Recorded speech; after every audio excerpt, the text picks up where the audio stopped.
Hi friends, எப்படி இருக்கிறீங்களா? சுகமாக இருக்கிறீங்களா? நாங்கள் நல்ல சுகமாக இருக்கிறோம்.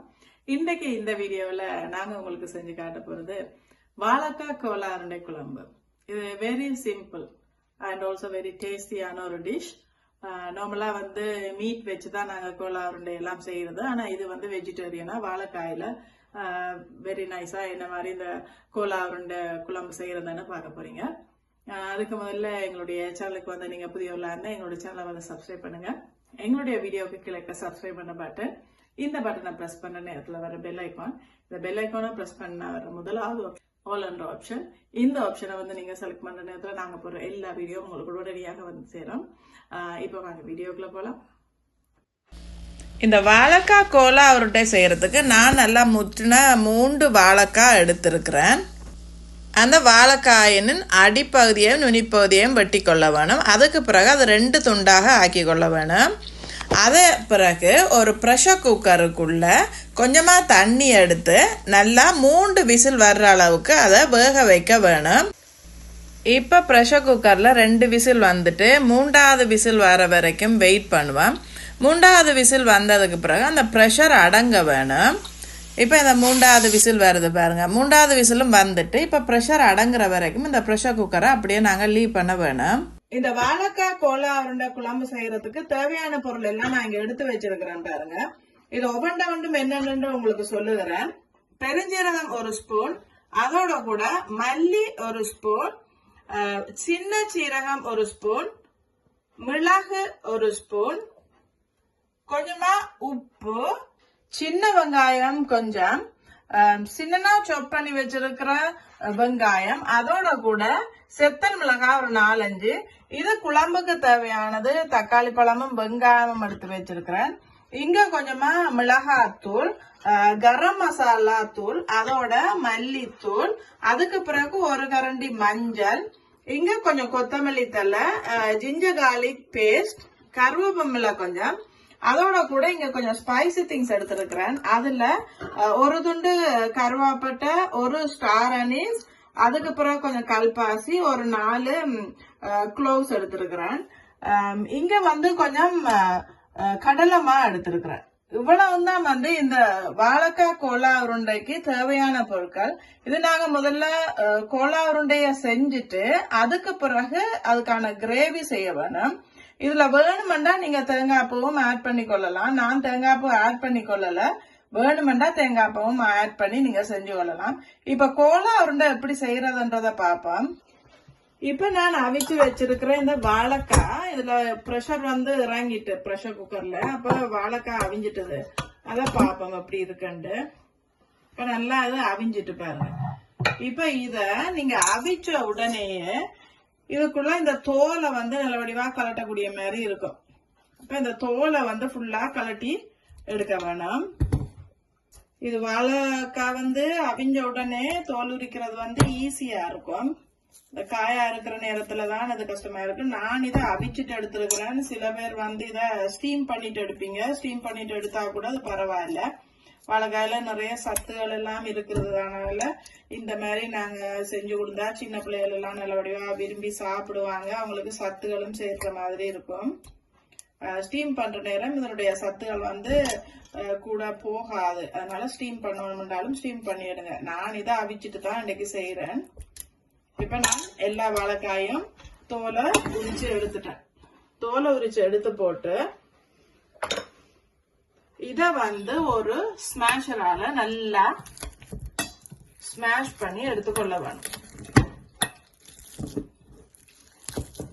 நிறைய பேர் இந்த கோலா உருண்டையை மீட் வச்சுதான் செஞ்சிருப்பீங்க. இந்த வாழைக்காயில ஒரு தடவை இந்த கோலா உருண்டைய செஞ்சு பாருங்க, எவ்வளவு டேஸ்டா இருக்குதுன்றது தெரியும்.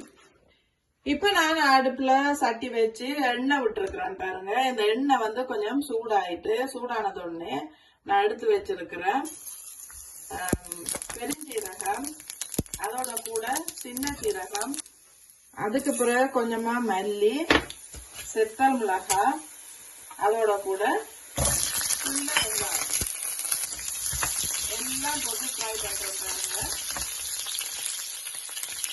அதோட கொஞ்சமா கருவேப்பிலை, கருவேப்பிலை, கொத்தமல்லி தழை,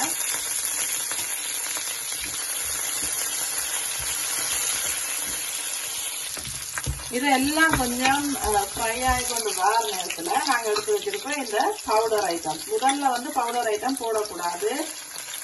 இப்ப கொஞ்சம் மிளகாத்தூள், அதோட ஒரு அரை சிட்டிகை மஞ்சள் தூள், அதுக்கு பிறகு கரம் மசாலா ஒரு சின்ன டீஸ்பூன், அதுக்கு பிறகு மல்லித்தூள், ஒரு கொஞ்சமா சால்ட், உப்பும் ஒரு கொஞ்சம் சேர்த்துக்கொள்றோம். இவ்வளவுதான் நாங்க போடுற மசாலா ஐட்டம். இவ்வளத்தையும் போட்டு நல்லா ஃப்ரை பண்ணிட்டு வேணுமெண்டா நீங்க கோகனட் தேங்காயும் போட்டுக்கொள்ளலாம். இது நல்ல ஃபைன் பேஸ்டா அரைச்சு எங்களுடைய இந்த வாழைக்காயோட நாங்க மிக்ஸ் பண்ண போறோம். இப்ப நான் நல்லா இந்த வாழைக்காயை வந்து வேக வச்சு நல்லா மேஷ் பண்ணி எடுத்துட்டேன் பாருங்க. அதோட கூட நான் மிக்சில நான் ஃப்ரை பண்ணி எடுத்த ஐட்டம்ஸ் எல்லாம் எடுத்திருக்கேன். இதை நல்லா கூல் பேஸ்டா அரைச்சு கொள்ள கூடாது, கொஞ்சம் நரவல் பருவலா அரைச்சு கொள்ளுங்க. இதுக்குள்ள நாங்க மிளகு போட்டிருக்கிறோம், செத்தல் போட்டிருக்கிறோம். அதனால கொஞ்சமா நான் கிரீன் சில்லிஸ் அதாவது பச்சை மிளகாய் போட்டிருக்கிறேன். அதோட வெங்காயமும் சின்னனா சாப் பண்ணிட்டு போட்டிருக்கிறேன். இது எல்லாத்தையும் சேர்த்து நாங்க பிசைய வேணும்.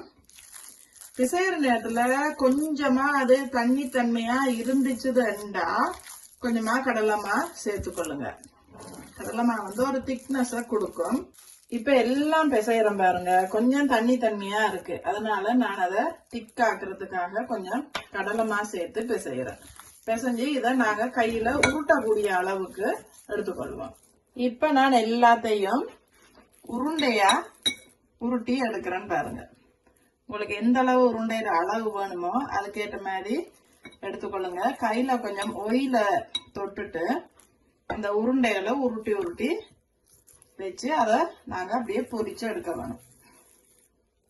நான் இப்ப எடுத்த இந்த 3 வாழைக்காயில ஒரு 10-15 கோலா உருண்டை நாங்க செஞ்சு கொள்ளலாம். இதை அப்படியே ஃபுல்லா உருட்டி எடுப்போம் முதல்ல. இப்ப அடுப்புல சட்டி வச்சு அதுக்குள்ள எண்ணெய் விட்டு அந்த எண்ணெய் சூடாகிறதுக்கு விட்டுருக்கேன் பாருங்க. இப்ப நல்லா எண்ணெய் சூடாயிட்டு இந்த நேரத்துல நாங்க உருட்டி வச்சிருக்கிற இந்த கோலா உருண்டைகளை அதுக்குள்ள போட்டு பொரிச்சு எடுப்போம். இது நல்லா டேஸ்டான ஒரு சாப்பாடு. கொஞ்சம் செஞ்சீங்க, மினக்கடு தான் மினக்கடு செஞ்சாலும் நல்ல டேஸ்டா இருக்கும். இது நார்மலா கோலா உருண்டை வந்து நாங்க மீட்ல தான் செய்யறது. இது வெஜிடேரியன்ன்ற நேரத்துல இது இந்த வாழைக்காய் எப்படி அவிச்சு போட்டு செய்யற நேரம் நல்ல டேஸ்டா வரும். போட்ட உடனே வந்து கரண்டியா போட்டுறாதீங்க, போட்டா அது உடைய பார்க்கும். கொஞ்ச நேரம் வெந்ததுக்கு பிறகு இந்த கரண்டியை போட்டு பிரட்டி விடலாம். இப்ப நான் எல்லா கோலா உருண்டையும் பொரிச்சு எடுக்கிறேன் பாருங்க. பொரிச்சு எடுத்து ஒரு பிளேட்ல அதை எல்லாத்தையும் நான் இறக்கி வச்சிருக்கிறேன்.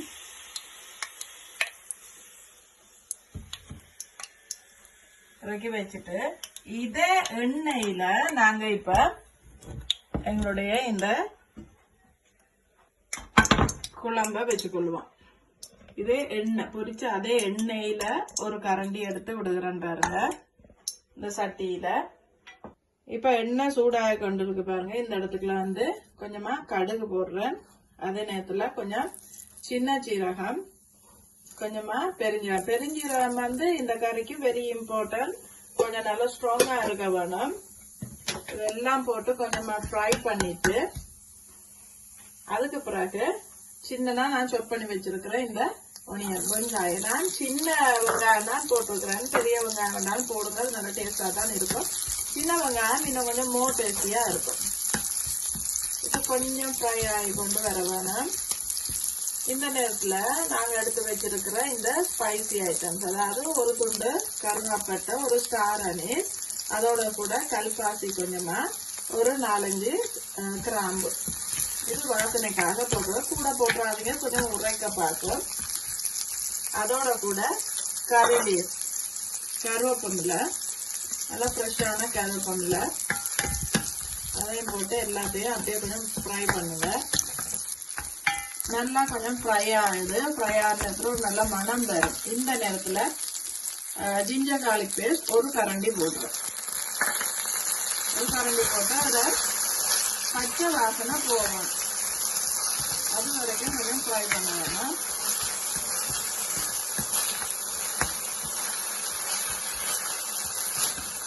இந்த நேரத்தில் நாங்கள் எடுத்து வச்சிருக்கிற இந்த தூள், அதாவது இதில் வந்து நான் போடுறது கரம் மசாலா, அதோட மல்லித்தூள், அதோட கூட மஞ்சள் தூள், அதோட கூட மிளகாத்தூள், இவ்வளவுதான் போட்டுருக்குறேன். அந்த தூள், இந்த தூள் ஐட்டம் எல்லாம் போட்டுட்டு அப்படியே ஃபுல்லா எல்லாம் எண்ணெயோட சேர்த்து அப்படியே சுரட்டிட்டு கொஞ்சமா கடலைமா போடணும். இந்த கடலைமா வந்து ஒரு நல்ல திக்கான கன்சிஸ்டன்சியை உங்களுக்கு கொடுக்கும்.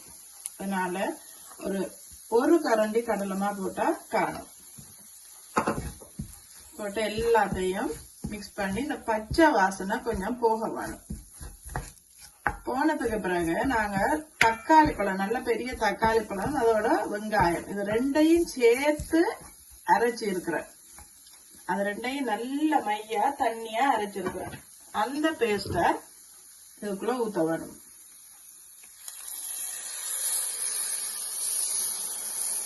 அதுக்கு பிறகு ஒரு கொஞ்சமா அது இருந்த அந்த டிஷ்ஷையே வாஷ் பண்ணி தண்ணி கொஞ்சம் சேர்த்து சேர்த்து எல்லாத்தையும் மிக்ஸ் பண்ணிட்டு அதுக்குள்ள தேவையான அளவுக்கு உப்பு போட்டுக்கொள்ள வேணும்.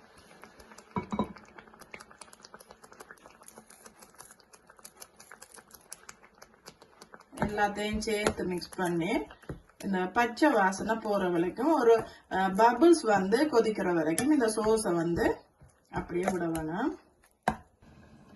இப்ப நான் நல்லா மூடி போட்டு இத நல்லா கொதிக்கிறதுக்கு விட்டுருக்கேன். அந்த பச்சை வாடை போற வரைக்கும் நல்லா கொதிக்கிறதுக்கு விட்டுருப்பேன். இப்ப சட்டியை திறந்து பார்ப்போம். நல்லா பபிள்ஸ் வந்து இது கொதிக்க தொடங்குது. நல்லா திக்கா வந்துடுது பாருங்க. இந்த நேரத்துல நாங்க பொரிச்சு வச்சிருக்கிற இந்த கோலா உருண்டைகளை இதுக்குள்ள போடலாம். அந்த சோஸை பாருங்க எப்படி இருக்குதாண்டு. தக்காளியையும் வெங்காயத்தையும் நல்லா அரைச்சிட்டு போட்டோம். பேஸ்டா நல்ல மைய அரைச்சிட்டு போட்டது பாத்தீங்களா. டேஸ்ட் நல்ல டேஸ்டா இருக்கும். இந்த கோலா உருண்டைகளை இதுக்குள்ள அப்படியே சேர்க்க வேணும். இந்த கோலா உருண்டையை வந்து நீங்க சும்மா ஈவினிங் டைம்ல ஒரு ஸ்நாக் மாதிரி கூட சாப்பிடலாம். இந்த மாதிரி செஞ்சுட்டு சாப்பிடுறதுனால நல்லா சுடு சோறுக்கு வச்சு இதை சாப்பிட்டா அவ்வளவு டேஸ்டா இருக்கும். இந்த கோலா உருண்டைகள் வந்து இந்த சோஸுக்குள்ள அப்படியே டிப் ஆகி இந்த சோஸை வந்து அதை அப்படியே உறிஞ்சி எடுத்துக்கொள்ளும். சரிங்களா. எங்களுடைய இந்த வாழைக்காய் கோலா உருண்டை ரெடி ஆயிட்டு வரும். நார்மலா மீட்ல செஞ்சு சாப்பிடுற இந்த கோலா உருண்டையில வந்து வாழைக்காயில செஞ்சிருக்கிறீங்க. வெஜிடேரியன் பீப்புளுக்கு வந்து இது ஒரு நல்ல ஒரு கிஃப்ட் மாதிரி தான் இந்த சாப்பாடு. இது எப்பவுமே உங்களுக்கு இந்த சாப்பாட்டை செஞ்சு காட்டணும். இதை வந்து நான் ரியலா அதை லைக் பண்ணியிருந்தேன். இன்றைக்கு தான் அதுக்கான சான்ஸ் கிடைச்சிருக்கு.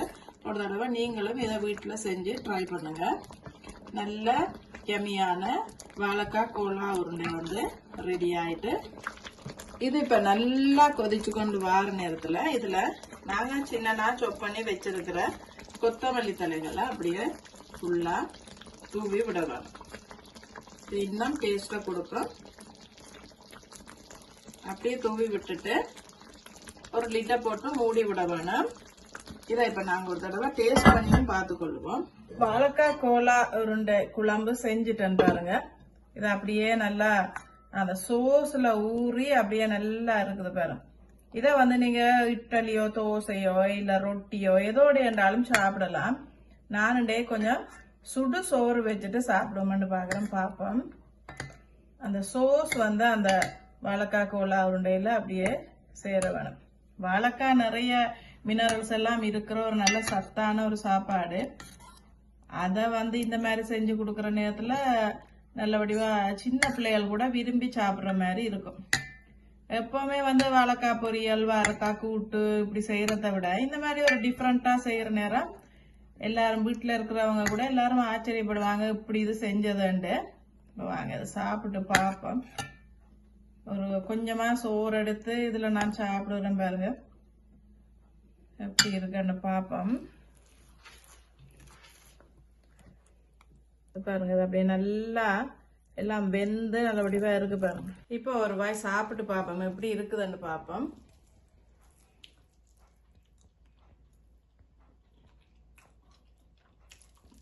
Very taste.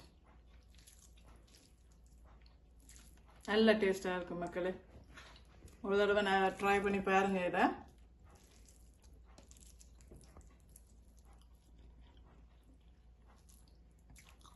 சூப்பர் டேஸ்டாக இருக்கு. ட்ரஸ்ட் மீ, ட்ரை பண்ணி பாருங்க. பார்த்துட்டு உங்களுடைய கமெண்ட்ஸை வந்து எங்களுடைய கமெண்ட் பாக்ஸில் தாங்க. ஃபோன் பண்ணி எங்களுடைய இந்த வீடியோஸுக்காக எங்களை விஷ் பண்ணுற எல்லா நண்பர்களுக்கும் நன்றி. மீண்டும் இன்னொரு வீடியோவில் உங்களை நாங்கள் திரும்பவும் சந்திக்கிறோம். until then, goodbye.